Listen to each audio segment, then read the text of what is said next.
कर्नाटक की जीत का जश्न इस वक्त छत्तीसगढ़ में देखा जा सकता है और बजरंगबली का नाम लेकर के एक भजन यहाँ पे गाया जा रहा था। जश्न का जो माहौल है वो साफ तौर पर आप देख सकते हैं कांग्रेस मुख्यालय राजीव भवन में। और बड़ी जीत इसे हम सीधे तौर पर कह भी सकते हैं, चूँकि कर्नाटक में भाजपा और कांग्रेस के मध्य एक जो चुनावी जंग थी वो बड़े स्तर पर चल रही थी। और ये देखिए जो धुन इस वक्त आप यहाँ पे सुन भी रहे हैं, तो ये जो जश्न है वो चल रहा है। और हम समझ भी लेते हैं, चूंकि हमारे साथ संचार विभाग के अध्यक्ष सुशील आनंद शुक्ला जी भी हैं और एक बड़ी जीत है सुशील जी ये कर्नाटक में जो इस वक्त कांग्रेस निश्चित तौर पर बड़ी जीत है। जीत इस मायने में बड़ी है कि प्रधानमंत्री नरेंद्र मोदी ने अपने पूरे चेहरे को वहाँ पर साख पे लगा दिया था, अपनी पूरी क्रेडिबिलिटी को साख में लगा दिया था। जनता ने उनको नकार दिया। जनता ने प्रधानमंत्री के द्वारा जो सांप्रदायिकता फैलाने की कोशिश की गई थी उसको नकारा। ये बजरंगबली के आशीर्वाद से कांग्रेस पार्टी की जीत है। यह जीत देश के लोकतंत्र की जीत है। यह जीत राहुल गांधी की उस पदयात्रा की जीत है जो उन्होंने कन्याकुमारी से कश्मीर तक किया था। जो देश में नफरत के बाजार में जो प्यार बांटने निकले थे राहुल गांधी, उस प्यार की परिणति है कर्नाटक की जीत। कर्नाटक से एक संदेश आया है कि कांग्रेस पार्टी सारा देश संभाले। तो कर्नाटक से संदेश आ गया है कांग्रेस ही संभालेगी पूरा देश। और तमाम नेताओं से हम समझ लेते हैं, चूंकि आप ये देखिए जो हंसते और खिलखिलाते हुए चेहरे हैं, ये अपने जीत का जो जश्न है ये स्वतः बताते हुए भी नजर आ रहे हैं। प्रमोद जी आपसे भी समझ जाते हैं, चूंकि कई बार ये नारे सुनने को मिले, यही नारे जो है कर्नाटक में सुनने मिल रहे थे। रायपुर तक में ये नारे सुनने मिल रहे थे बजरंगबली का। लेकिन धर्म के नाम पर जो राजनीति करने की कोशिश हो रही थी, क्या वो अब हट जाएगी, ये मान ले। आज शनिवार है, महावीर का वार है, बीजेपी का आज से होगा बंटादार है।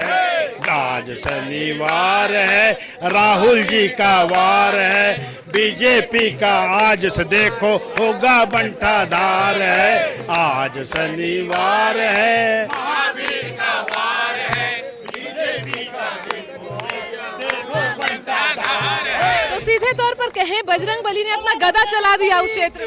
नहीं, राम जी ने भी समझाया था कि देखो वो दीवानों ऐसा काम न करो, राम का नाम बदनाम न करो, बदनाम ना करो। 40% खाने वाले लोग मुंबई जी के पूरे टीम और आदरणीय प्रधानमंत्री जी के जो दूत थे, ये राम के दूत नहीं थे। हम लोगों ने कभी ईश्वर को अपना आराध्य देव माना, कभी गाय के नाम में हमने वोट नहीं मांगा, कभी बजरंगबली के नाम में हमने वोट नहीं मांगा। भूपेश बघेल जी राम पथ वन गमन बना रहे हैं तो इससे कोई प्रचार नहीं किया और इसके नाम से कभी वोट नहीं मांगा। लेकिन भारतीय जनता पार्टी जो 40% की कमीशन की सरकार थी, किया धरा कुछ नहीं। और कभी हनुमान जी को ला करके, राम जी को ला करके ये प्रयास कर रहे थे। लेकिन अब जनता समझ चुकी है, इसीलिए आज से बंटाधार है करके हमारे सभी साथी लोग गाना गा रहे हैं। और आज तो शनिवार है, देख लिया आप, परिणाम भी आज ही आया है। तो बजरंगबली ने ये भी बता दिया कि आशीर्वाद कांग्रेस के पास इस वक्त बजरंगबली नहीं, उन्होंने कोई फ्रेंचाइजी नहीं बांटी है। बजरंगबली जी ने बता दिया कि उन्होंने कोई फ्रेंचाइजी नहीं बांटी है, वो ईश्वर हैं और हमारे आराध्य देव हैं, सबका आशीर्वाद उनको प्राप्त होता है। बिल्कुल। तो धर्म के नाम पर जो राजनीति करने की कोशिश करते हैं तो वो राजनीति का लाभ नहीं मिल पाता, ये सीधे तौर पर हम समझ लेते हैं। और इसके साथ ये भी समझना चाहेंगे, घोषणा पत्र कांग्रेस का उस क्षेत्र में आया, महिलाओं की महत्वपूर्ण भूमिका रहती है ऐसे में चुनाव जब होते हैं। तो अब मान लिया जाए उस घोषणा पत्र का भी असर था, महिलाओं का भी साथ कांग्रेस को मिला। असल में राम भगवान को सीता माता ने कहा कि अब पति देव इनकी बात मानो, क्योंकि कांग्रेस पार्टी हमेशा महिलाओं के लिए है। इसके लिए सीता माता की शक्ति और महिला शक्ति कांग्रेस पार्टी के साथ है। राहुल जी हमेशा बोलते हैं कि मैं महिलाओं के हित में काम करूंगा, जैसा कि छत्तीसगढ़ में किया वैसे ही कर्नाटक में करेंगे। और हमें उम्मीद है यही हमारे मुद्दे थे, इसी कारण हमारी पार्टी जीती है, बहुमत से जीती है। जय कांग्रेस। बिल्कुल, ये भी समझ लिया जाए क्या, क्योंकि देखिए सेमीफाइनल के रूप में अब इसे देखा जा रहा है। कुछ ही महीने बाद छत्तीसगढ़ में भी चुनाव है। ऐसे में छत्तीसगढ़ की जो रणनीतियां थी, जो भूपेश बघेल उस क्षेत्र में लेकर के गए, इसका भी एक असर होगा। देखिए, छत्तीसगढ़ तो एक रोल मॉडल बन चुका है, लेकिन कर्नाटक की जनता ने वहाँ पर जो भ्रष्टाचारी सरकार थी उसको उखाड़ फेंका है।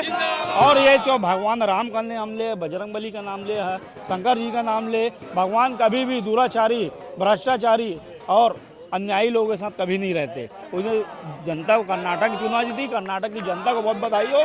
और आने वाले 2024 में भी ये देश में कांग्रेस की सरकार बनेगी, आदरणीय राहुल गांधी जी प्रधानमंत्री बनेंगे। बिल्कुल, तो आगामी चुनाव के लिए भी इस वक्त तमाम जो लोग हैं वो आश्वस्त नजर आ रहे हैं। कांग्रेस पूर्ण रूप से आश्वस्त है कि जो ये सेमीफाइनल इस वक्त कांग्रेस ने जीता है, अब फाइनल का मैच होगा। Final match in the sense Lok Sabha का चुनाव होगा, ये भी कांग्रेस के नाम हो जाए। निश्चित तौर पर हिमाचल की जनता ने पहले नरेंद्र मोदी चेहरे को नकार दिया, उसके कामों को नकार दिया और भ्रष्ट हिमाचल में उनकी सरकार थी उसको उखाड़ फेंका। अब कर्नाटक की जनता ने भी नरेंद्र मोदी जी के चेहरे को नकार दिया है और 40% की कमीशन लेने वाली भारतीय जनता पार्टी की सरकार थी, जो नरेंद्र मोदी जी की पार्टी है, उसको कर्नाटक की जनता ने विदाई दे दिया है। और बजरंगबली जो हम सबके आराध्य देव हैं, बजरंगबली जी के आशीर्वाद से कांग्रेस पार्टी एक बड़ी जीत की ओर आगे बढ़ रही है। और जनता ने बता दिया है कि बजरंगबली और बजरंग दल में अंतर है। बजरंगबली हम सब के आराध्य है और बजरंग दल आरएसएस का अनुसांगिक संगठन है, जो सिर्फ आरएसएस के लिए काम करती है, जिसका काम विवनता फैलाना है, जिसका काम नफरत फैलाना है। और बजरंगबली ऐसे अत्याचार करने वालों को बर्दाश्त नहीं करते हैं। उन्होंने रावण की लंका जलाई थी, आज भारतीय जनता पार्टी को बता दिया अगर अत्याचार करोगे तो यही असर पूरे देश में होगा। 2024 में बजरंगबली जी के आशीर्वाद से और 2023 में बजरंगबली के आशीर्वाद से छत्तीसगढ़ में हम सरकार बनाएंगे। 2024 में नरेंद्र मोदी जी की विदाई तय है। बिल्कुल, इस पे ही एक सवाल ये भी हो जाता है छाया जी, चूंकि आप तो केंद्र स्तर की राजनीति को समझते भी हैं और अक्सर हमने राजनीति में देखा है कभी राम जी आ जाते हैं, कभी हनुमान जी आ जाते हैं, कभी अन्य जो देवी देवता है उन्हें राजनीति में ला करके खड़ा कर दिया जाता है, लेकिन उसका कोई फल नहीं मिलता राजनेताओं को, ये मान लीजिए हम। देखिए, ये भारतीय जनता पार्टी के लोगों को विकास के नाम में कभी वोट नहीं मांगते। ये धर्म का आड़ लेते हैं और लोगों को इमोशनल ब्लैकमेल करने की कोशिश करते हैं। और पिछले कुछ सालों से जनता उसी नाम पे ठगी आ रही थी, लेकिन अब लोगों को समझ में आ गया है कि भारतीय जनता पार्टी के लोग केवल इमोशनल ब्लैकमेल करते हैं भगवान के नाम में, धर्म के नाम में, और विकास का कुछ काम करते नहीं हैं। और कोई विकास का काम होता नहीं है, न क्षेत्र का काम होता। इसीलिए अब जनता समझ चुकी है और धीरे धीरे उनका पतन शुरू हो रहा है। और राहुल जी ने जो पदयात्रा, भारत जोड़ो पदयात्रा की थी, उसका पहला परिणाम है। और आने वाले समय में पूरे भारत में ये सिनारियो हम सबको देखने को मिलेगा। बिल्कुल, तो जीत को लेकर के जश्न, लेकिन दूसरी ओर ये भी आश्वस्त हैं कि लोकसभा चुनाव जीतेंगे। और आपसे भी समझ लेते हैं सुनील जी, चूंकि लगातार छत्तीसगढ़ में ये भी जिक्र हो रहा था कि किसी का जादू चल रहा है, देश में जादू चल रहा है, लेकिन वो जादू अब धीरे धीरे विलुप्त हो रहा है। राहुल जी के भारत जोड़ो पदयात्रा के बाद में स्थितियां बहुत तेजी से बदली है। जो 150 दिन में 4000 किलोमीटर की पदयात्रा राहुल जी ने की है, नफरत के खिलाफ, महंगाई, बेरोजगारी और बढ़ती असमानता को लेकर केंद्र को कटघरे में खड़ा किया है। उस दौरान लगभग 27 दिन जो है कर्नाटक में बिताए। और जिस प्रकार से हिमाचल के बाद छत्तीसगढ़ मॉडल की धमक कर्नाटक में प्रमाणित हुई है, जिन मुद्दों को, जिन विषयों को हमने छत्तीसगढ़ में लागू किया, चाहे पुरानी पेंशन योजना हो, चाहे गोबर की खरीदी हो, या रिक्त पदों पर सरकारी नौकरी देने की बात हो, पूरे छत्तीसगढ़ मॉडल को वहां पर भी हम लेके गए और उस पर वहां कर्नाटक की जनता ने भरपूर आशीर्वाद दिया है।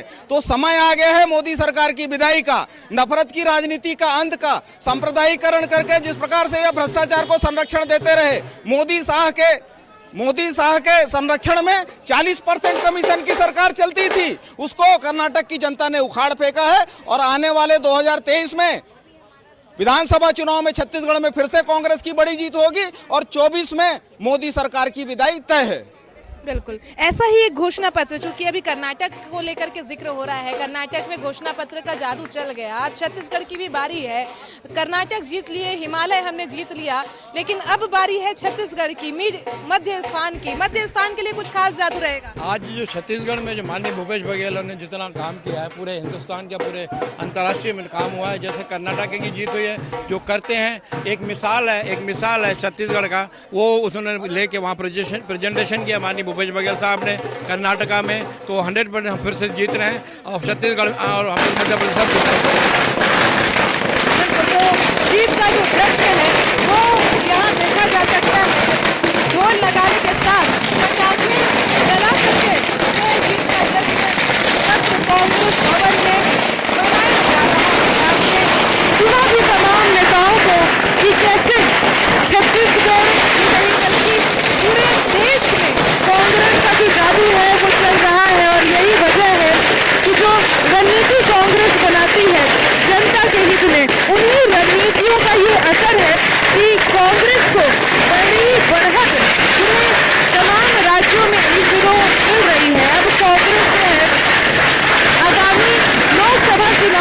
जीत के लिए भी अग्रसर इस वक्त नजर आ रही है। और जो जश्न का माहौल है आप ये देखिए कांग्रेस भवन में किस प्रकार से इस वक्त ढोल नगाड़ों के साथ जो ये जीत का जश्न है वो देखा जा सकता है।